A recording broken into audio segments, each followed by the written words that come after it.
जयपुर में बीजेपी के नारी शक्ति वंदन अभियान के तहत आयोजित प्रेस वार्ता में सांसद मंजू शर्मा ने महिलाओं के आर्थिक सशक्तिकरण को देश में बदलाव का आधार बताया। उन्होंने कहा, बड़ी संख्या में महिलाएं अब बैंकिंग प्रणाली से जुड़ चुकी है। मुद्रा योजना के तहत 68% ऋण महिलाओं को मिला है, जबकि करीब 10 करोड़ महिलाएं स्वयं सहायता समूहों से जुड़कर आर्थिक रूप से मजबूत हो रही है। उन्होंने लखपति दीदी और नमो दीदी जैसी योजनाओं को महिलाओं की आर्थिक मजबूती का महत्वपूर्ण माध्यम बताया।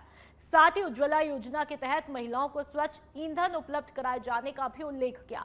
सांसद ने कहा, ये पहले महिलाओं को केवल लाभार्थी नहीं बल्कि नेतृत्व की भूमिका में आगे बढ़ाने की दिशा में महत्वपूर्ण कदम है। नारी शक्ति वंदन अधिनियम 2023 सितंबर में पारित एक संवैधानिक संशोधन जो लोकसभा, राज्यसभा, विधानसभा और दिल्ली विधानसभा में महिलाओं के लिए 1/3 सीटों के आरक्षण को सुनिश्चित करता है। ये केवल भारतीय महिलाओं के लिए ही नहीं है, बल्कि पूरे भारत के लिए एक ऐतिहासिक मील का पत्थर है। जब महिलाएं नेतृत्व करती हैं तो सभी को इसका लाभ होता है। इस अधिनियम को एक नए युग की दस्तक है। नारी शक्ति वंदन अधिनियम एक नए युग को दस्तक दे रहा है। शीघ्र और प्रभावी क्रियान्वयन महिलाओं को नीतिक लाभार्थी नहीं, नीतिक निर्माता के रूप में भी यह बिल लाएगा और विकसित भारत के निर्माण में आधारशिला बनेगा। इस अधिनियम के लागू होने का सबसे बड़ा लाभ शासन की प्राथमिकताओं में व्यापक बदलाव देखने को मिलेगा।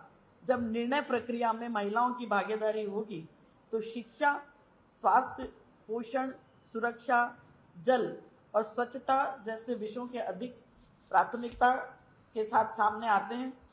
इस परिवर्तन की पृष्ठभूमि पिछले 1 दशक में तैयार हुई है। प्रधानमंत्री नरेंद्र मोदी जी के नेतृत्व में महिलाओं के सशक्तिकरण को एक व्यापक और जीवन चक्र आधारित दृष्टिकोण से देखा गया है। इन्हीं के कार्यकाल में माध्यमिक स्तर की जो लड़कियां पढ़ने जा रही हैं उनकी रेट बढ़ा है, उनका एडमिशन 80.2% तक पहुंच गई है। सुकन्या समृद्धि योजना के तहत 4 करोड़ से अधिक खाते खोले गए हैं जो बेटियों के भविष्य को सुरक्षित करते हैं। उच्च शिक्षा और तकनीकी क्षेत्र में महिलाओं की भागीदारी